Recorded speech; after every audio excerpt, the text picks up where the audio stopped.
This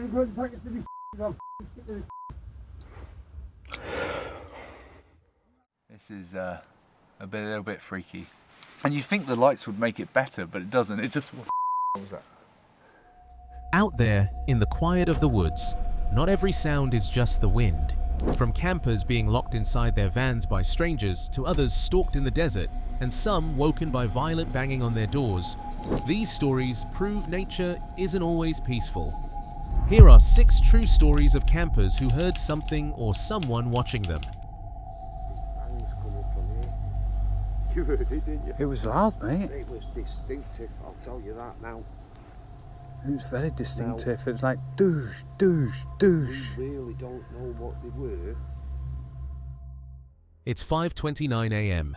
and James, who's lived in his van for 2 years, says the words no camper ever wants to say. I've just had the most terrifying experience of my life.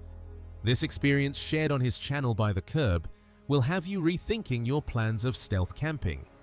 He's shaking, out of breath, and still processing what just happened. The night before, James had parked his van in a quiet area near Sunderland, perfect for his next vlog. It's an isolated road, not much around, and by the time he finishes his research, it's late. He crawls into bed, expecting a normal night's sleep. Then, a sound jolts him awake. A loud, heavy bang right above his head. You know what it's like when you're fast asleep and something jolts you so much, you don't know what planet you're on. It's like my soul left my body, my heart. So I get so, I'm like, what's that? Who's that? What's going on? I didn't know where I was. And I pulled blind down. That was my first reaction. And there's a bloody face at the window. The most terrifying thing that has ever happened to me. Face up at my window. It's so sudden and violent that he says it felt like his soul left his body. Disoriented, he pulls the blind down to look outside and freezes. Right there, inches from his face, is a man's face pressed against the van window, pale, expressionless, just staring. James describes the moment like something out of a nightmare. His heart races as the man starts shouting, banging on the van, circling around it. The words are slurred and angry, something about mental health and voices in his head. He can't make sense of it, but he does what instinct tells him to do: grab the camera.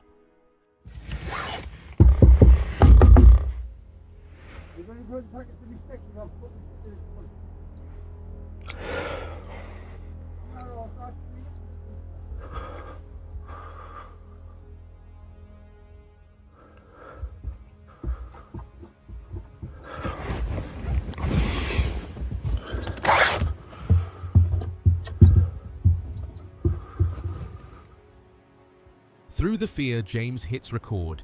You can hear the muffled banging, the voice outside rambling and shouting. The stranger walks away only to come back moments later, this time writing something on the back window before hitting the van again.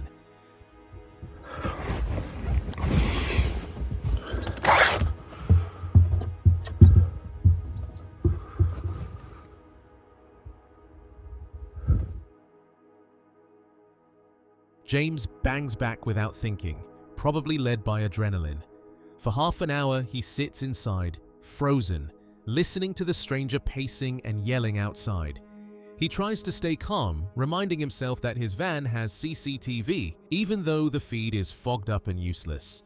He peeks through a small gap and sees the man still there, ranting, muttering, hitting the glass every few minutes.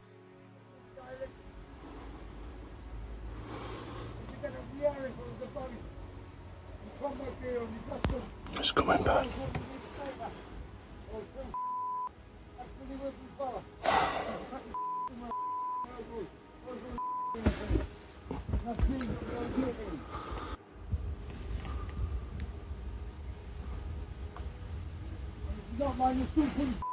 He considers driving off but realizes he's parked facing a dead end.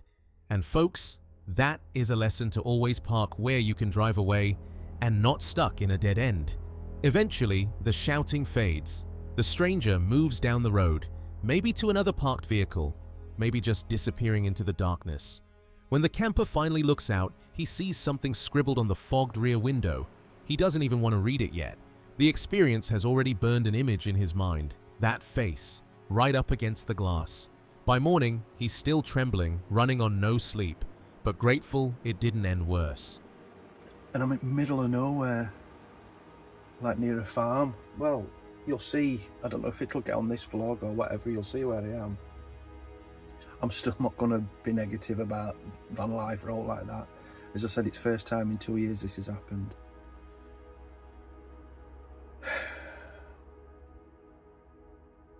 But I think you should just take a little bit of precautions, like even just little things like thinking about what way you parked so you can get away quick. But I wouldn't have been able to get away that quick because all wind is steamed up in it, you know, with condensation. He laughs nervously, saying, "It's the first time in 2 years anything like this has happened, but it's enough to make your heart stop." He ends the video by giving an advice to those living or camping in a van, to always make sure you park where you can drive away easily if need be. The next story on our list is shared by Sahun on his channel Love Sundays. It was supposed to be a peaceful night of solo van camping deep in the woods. No noise, no crowds, just him and the quiet. But this trip turned into a nightmare when strangers locked him inside his own van. Sean parks along a lonely stretch of road next to a small clearing, ready to enjoy some downtime after a rough week. Welcome to the woods.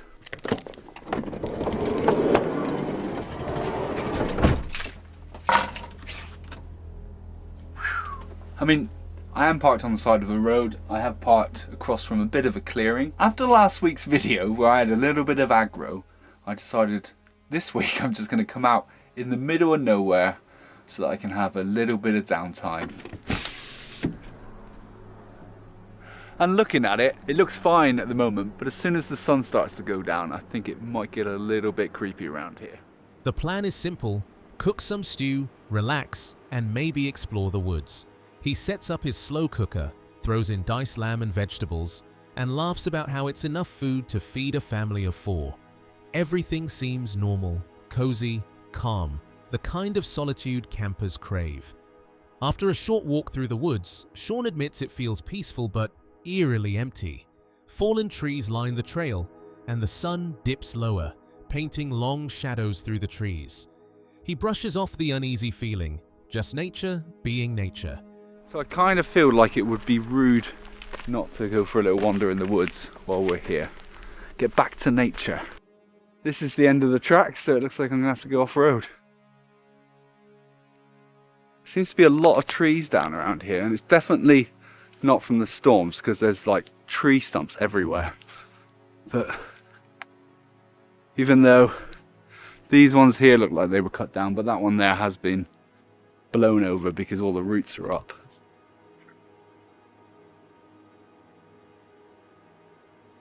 If it was a windy day today, I would be like, yeah, not going in there.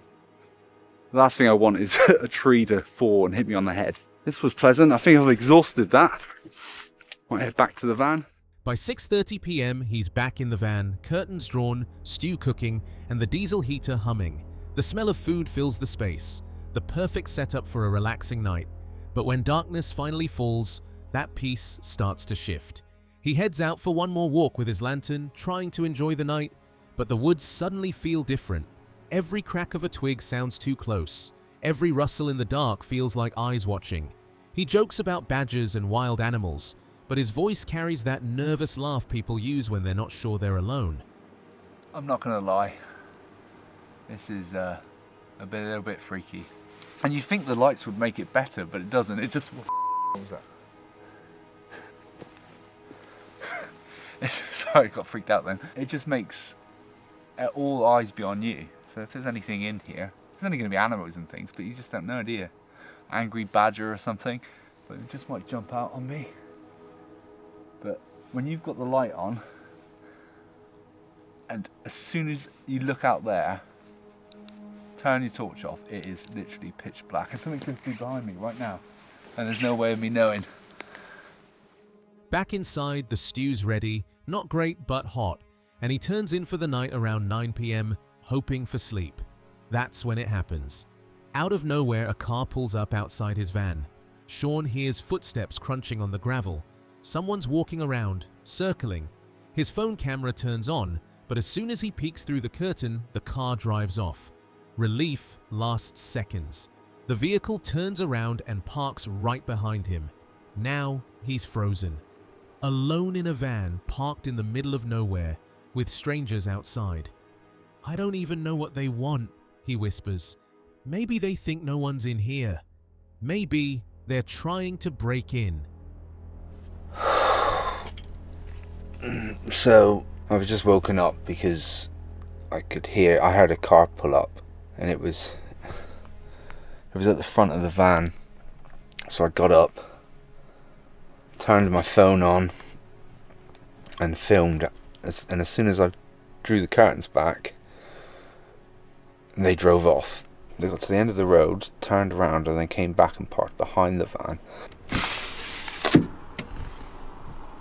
What, they just think that there's just some random van parked here that they might be able to break into, or I don't know, but it's a little bit freaky. It makes me kind of like, I'm not moving, but I don't want somebody breaking in thinking there's no one in here, because that would be a right pain.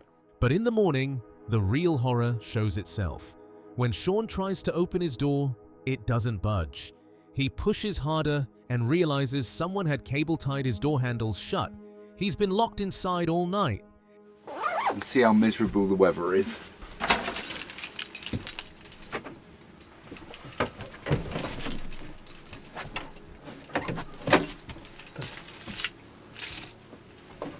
My door's stuck. He finally cuts himself free and steps outside into the misty, miserable weather. That's when he sees the fingerprints, smudged right across the fuel cap. He realizes what likely happened. Someone tried to steal his diesel, locking the van doors so he couldn't get out if he woke up. So it was obviously just people wanting to f*** about and just be funny, I guess, but how dangerous is that, locking someone in their van? Let me check the back door. Well, there's nothing on this one because they wouldn't have been able to tie it to anything, would they? There's no way they could have done that door anyway. Oh, God.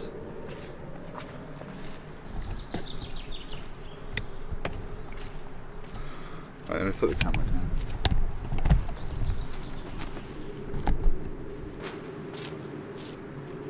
Now this is interesting. I didn't actually notice this at the time. But if you look at that fuel cap there, there's fingerprints. So now I'm wondering, was their intention to steal my diesel? And if so, did they cable tie the doors so that they could make a quick getaway if they got rumbled? But they're obviously not very intelligent thieves, because anyone would know on these transit vans, you have to open the passenger door to allow you to actually open the flap to get to the diesel. He shakes his head and mutters, "Imagine if I still had the bulkhead. I wouldn't even be able to escape." The thought lingers that they didn't know he could access the back door. If he hadn't, this harmless prank could have been deadly. Don't really know how I feel about that. Imagine if I still had the bulkhead. I mean, I could have gone out the back way, so scrap that, it doesn't matter. That's pretty dangerous, right? They don't know that I've got access to the back door. They don't know that I haven't got a bulkhead in the van. I just don't understand why someone would do that. They probably just thought it was funny. Either that or it's some local that doesn't want people parking here overnight. I don't know. By the end of this video, we do realize that it is not the woods alone that can be terrifying. It is other people we should be worried about. It begins with a warning. There are people who live out here, and they can be hostile. As night falls over the dense woods of Toria Pits, two men set out to spend the night in what's considered one of the UK's most haunted forests. The journey is shared on Mox's channel Moxley's Paranormal World. The site, infamous for the 1910 mining disaster in Pretoria Pits that claimed 344 lives, carries a weight that seems to linger in the air, and soon, that presence begins to make itself known. Mox and his fellow traveller reach the overgrown pit area, once the heart of the tragedy. Is where one of the UK's worst mining disasters happened, just up this way. 344 lost their lives over there. Look at it. Yeah. Yeah, so all this is part of, call it the elevator to get them up and down. But yeah, then people wonder why there's so many sightings of paranormal out here. All those souls and that could be trapped down in that pit. But I do have to say, reading up, a lot of the people who died in this pit, they all got pulled out. So there's no bodies down. He pauses at the spot where the miners perished, remarking that no bodies were left behind as they were all pulled out, but there was still something heavy in the air. As dusk settles, he describes hearing faint laughter and voices of 2 kids and a woman.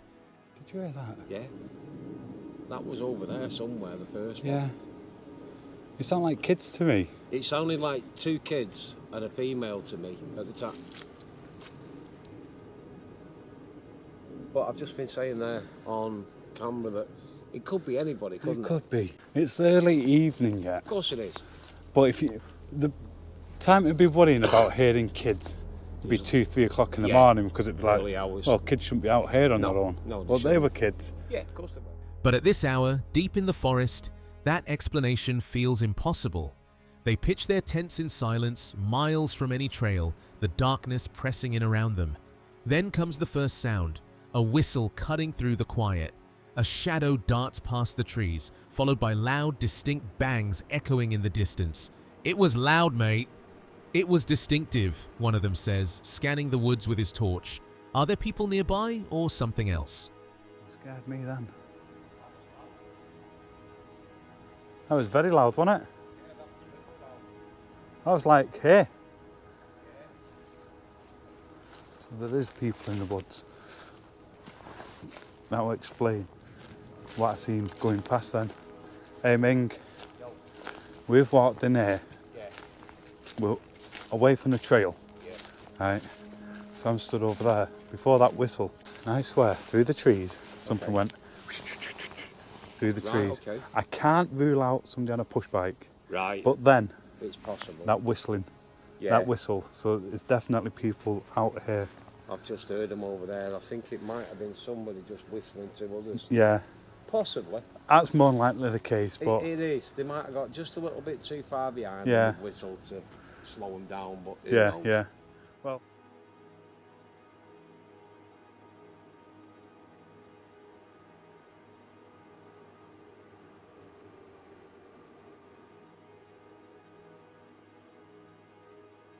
Each time they switch off their cameras, new noises erupt. Footsteps, voices, metallic thuds. When they turn them back on, the forest falls deathly silent again. As they drink their coffee by the tent, lights appear in the trees, 2 bright beams moving swiftly toward them. The men tense up. "We're being watched," he mutters. "There's definitely someone out there." Bangs coming from here. You heard it, didn't you? it was loud, mate. It was distinctive, I'll tell you that now.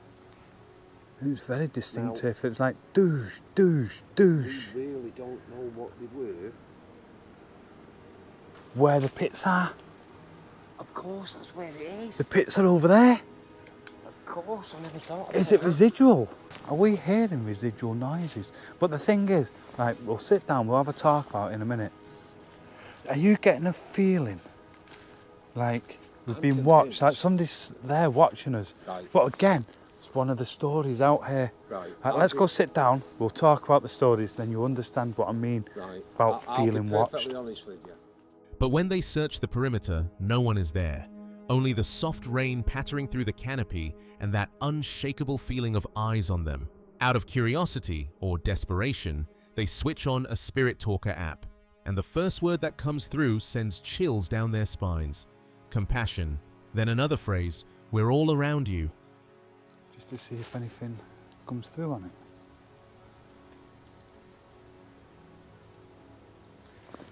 Compassion. Compassion. See how dark that is then. Compassion. Right, so we're hearing some weird noises out here. Is it you walking around? It's a bad idea. Who's here with me? Who's out here in this forest?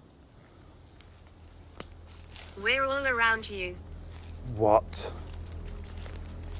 We're all around you. in one of the stories is of eyes, stuff like that, that's been seen watching people. Soon, both men are on edge. They know it does not feel dangerous, but the feeling of being watched was still present. When the thunderstorm finally rolls in, they huddle under their tents, rain pounding the fabric, their torches flickering. Between the thunderclaps, the forest seems to breathe. Voices, maybe wind, maybe something else. Mox recounts the story of the Toria Pit disaster, the explosion that buried miners alive at dawn on December 21st, 1910. Miners once spoke of hearing cries, laughter, even the sound of horses underground. Now, decades later, the same echoes seem to seep through the soil, reaching those who dare to return. And then I could hear, it sounded like going through the forest. And I was like, could be animals, this, that, and the other. And that's why I thought, you know what, let's go out. Yeah. Let's go do a bit of a ghost hunt, and a little bit of a walk, check the area out.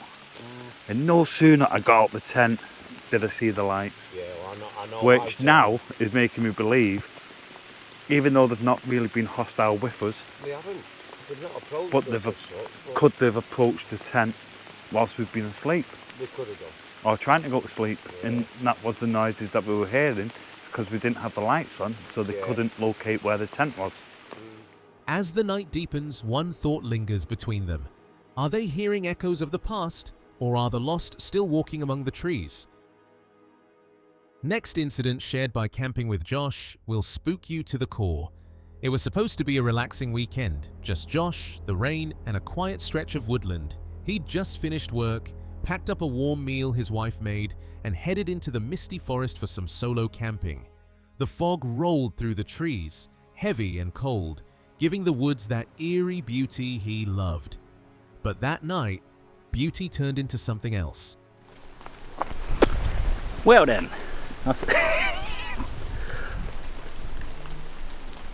I wasn't expecting that, to be honest guys. I was not expecting that. It looks like some kids have put this bed sheet over a tree stump. As he searched for a good camp spot, Josh stumbled across something strange. A white bedsheet draped over a tree stump like a ghost. He laughed it off, naming it Casper, but deep down it made him uneasy. Still, he shrugged, set up camp nearby, and got to work building his shelter. The rain poured harder, soaking the ground, and the birds rustled above him. Everything seemed fine. Well, only for now. And I can just hear some mad movement going on in those bushes over there. I can't tell if it's like the rainfall just making quite a commotion, or there may be rabbits or deers maybe walking through, or any dog walkers or whatever, I don't know.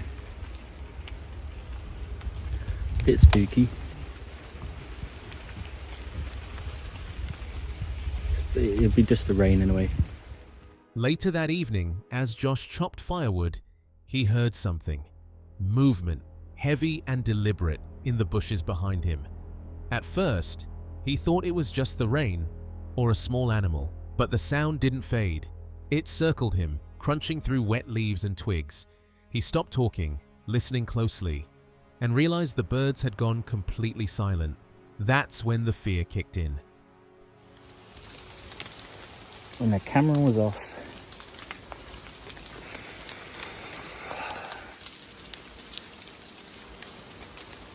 I heard some really heavy movements in the bushes, and Every camper knows that silence in the forest isn't normal. The birds always sing unless something big is nearby. His gut told him to pack up. There should be birds singing, he whispered nervously to the camera. Why did they stop? Then he saw it, a shape in the bushes, tall and still.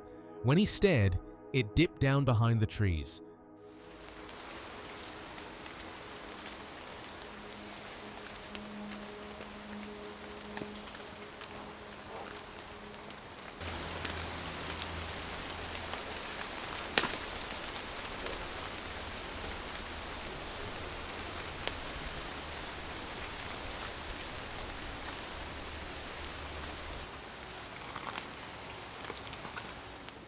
Heart pounding, Josh stopped filming.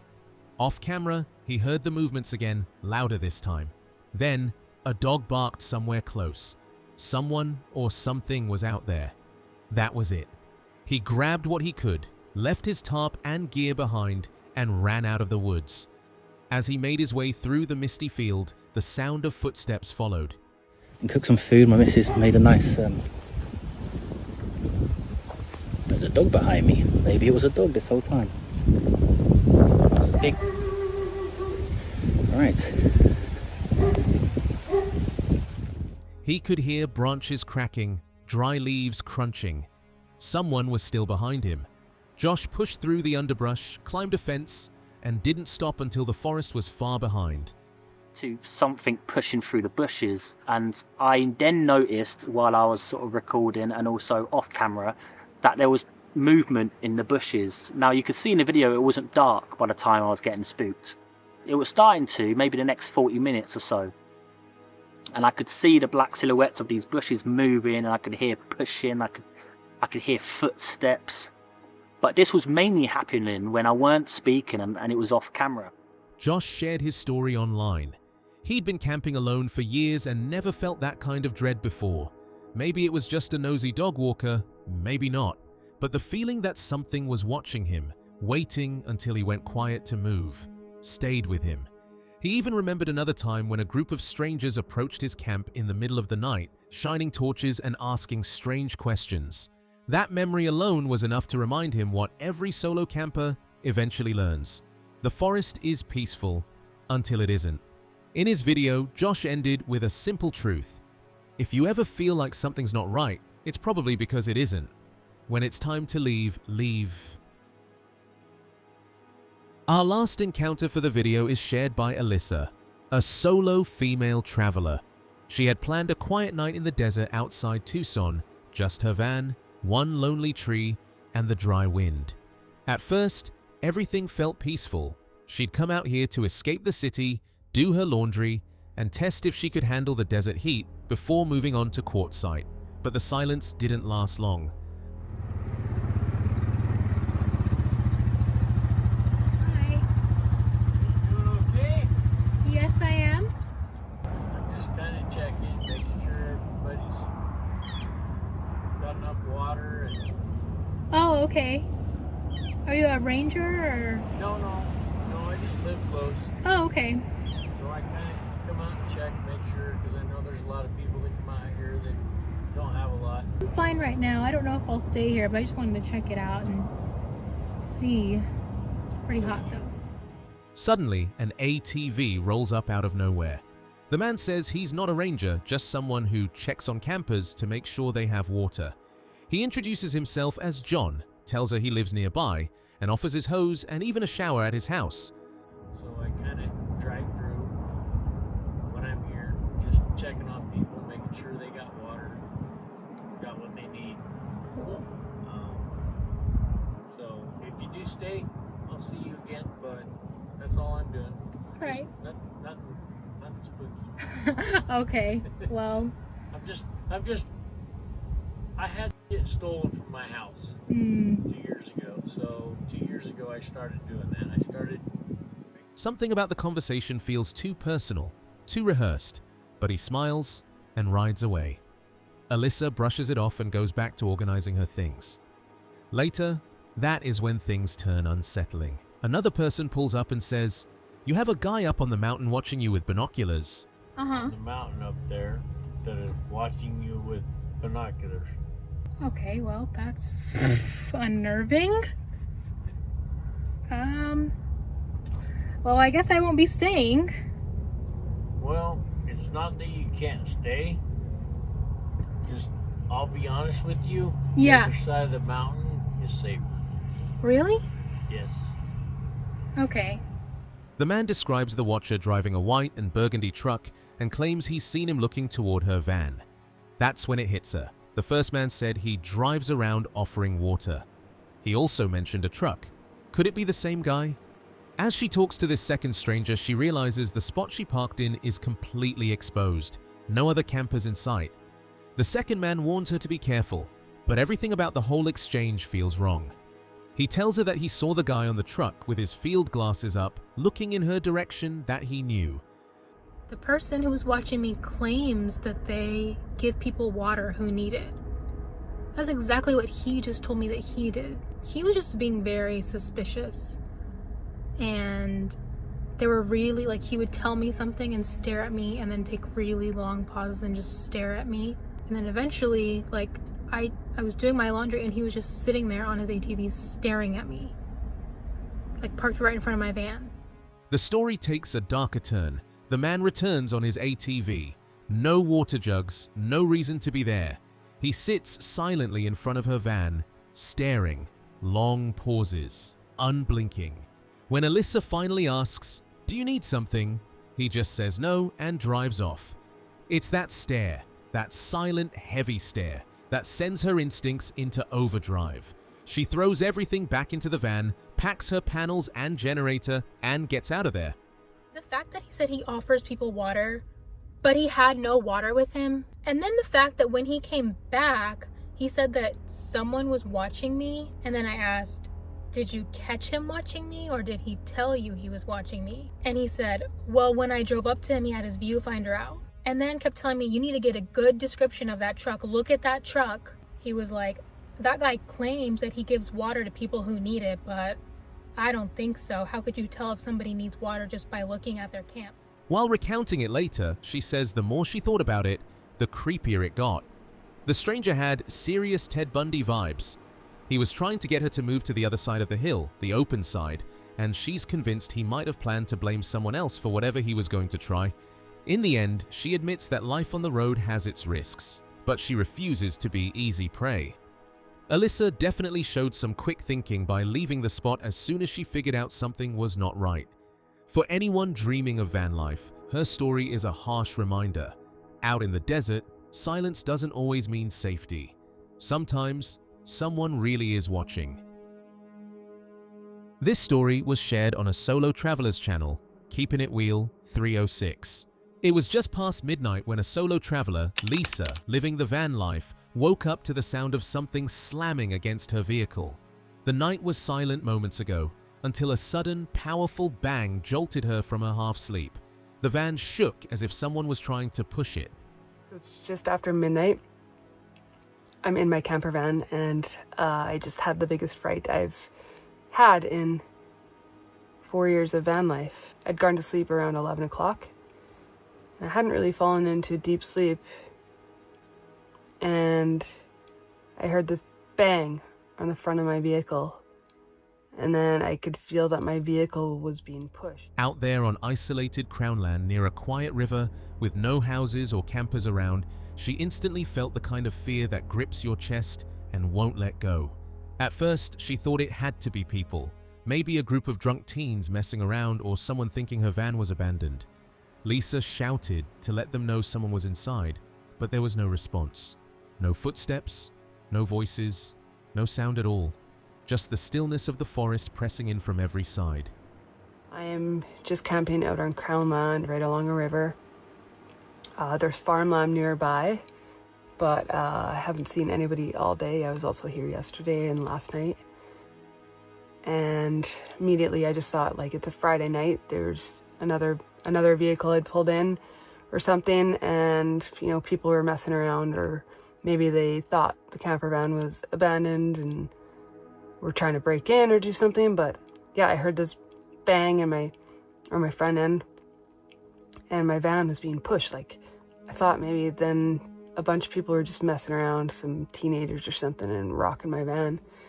So I yelled, "What are you doing?" Like, actually I said, "What the F are you doing?" Just to let them know there was somebody in the van. And then I didn't hear any, voices or anything. Didn't hear any footsteps, which was weird. But immediately, I was jolted awake. And then I didn't hear anything. Then came another hit, this time near the back of the van. Something was brushing against the metal, scraping or swiping at it. Heart racing, she fumbled for her keys and phone. The flashlight on her screen barely cut through the darkness outside. She peeked out the window, but it was pitch black. No headlights, no shadows, no movement. The silence was worse than noise. And then all of a sudden, right at my back window, like right up here, I heard something too. Like it was, yeah, swiping my vehicle or something. And I'm obviously freaked out at that moment. I grabbed my keys and I grabbed my cell phone and put the flashlight on and I pulled my window covering down, which was kind of silly, but I pulled the back window covering down to try to look out, but it was pitch black. Each second stretched longer, heavier. Another thud hit her van hard enough to rock it again. That's when Lisa decided to start her engine remotely from her phone. The sound of the motor roared into the night, and suddenly, everything stopped. But then I heard like another, it just hit to my vehicle. And so I put the window covering back up and I beeped my key fob to make like a little beep beep to, I don't know, just let them know there was somebody in here. And again, I heard another like hit. And so then I just started my vehicle. I put my Ford app on my phone. I started my vehicle. And I think that scared whatever was away. Whatever was outside seemed to back away. She sat frozen for a moment, listening. No movement, no breathing, just her pounding heartbeat. She stayed awake the rest of the night, jumping at every small sound. My eyes adjusted sort of to the darkness, and I looked outside. I didn't see anybody around. So that's where I'm at. I think I'm going to try to go back to sleep. I'm a little nervous. But now I'm hearing every single sound and it's freaking me out. But I'm gonna try to get back to sleep, and then in the morning just go outside and survey around my vehicle. Check out the front end of my vehicle and see if there's any damage. Whew. The next morning, she finally stepped outside to inspect what had happened. The calm daylight felt unreal after such a night. At first, everything looked fine until she noticed the paw prints. Muddy ones smeared across her windows and doors. Her side mirror was bent inward as if something heavy had shoved it. That's when it hit her. It wasn't people. It had been a bear. It started to sink in that it probably wasn't humans trying to get me, and it was probably an animal trying to get into my van. And now that I look around, there's definitely evidence that an animal was trying to break into my van. And I'm guessing it was a bear by the evidence left that I found this morning. Just right here, and you can see like a dirt paw right on my window there. I'm trying to look on the actual dirt. I imagine once I go out there I'm gonna see more evidence, but that was not there yesterday. Definitely not. So there's some more paw prints here on this window. On that window, it's hard to see, but then also my mirror got pushed in, and the scuffle this bear had with my vehicle, but I am very curious to get outside. The creature had probably caught the scent of her dinner from the night before, a rich, slow-cooked meal that had filled her van with the kind of aroma no wild animal could ignore.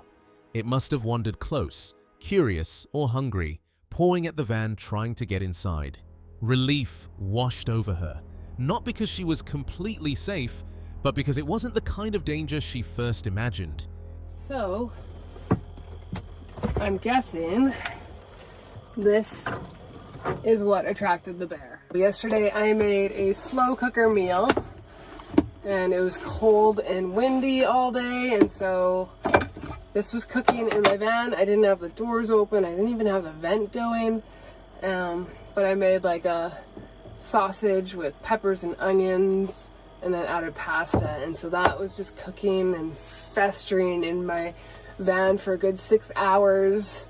And I can still smell it today, like this morning. It's just lingering in here. So I think that scent is probably what, attracted the bear and brought him to my lovely home. And he thought he was going to get a nice midnight snack.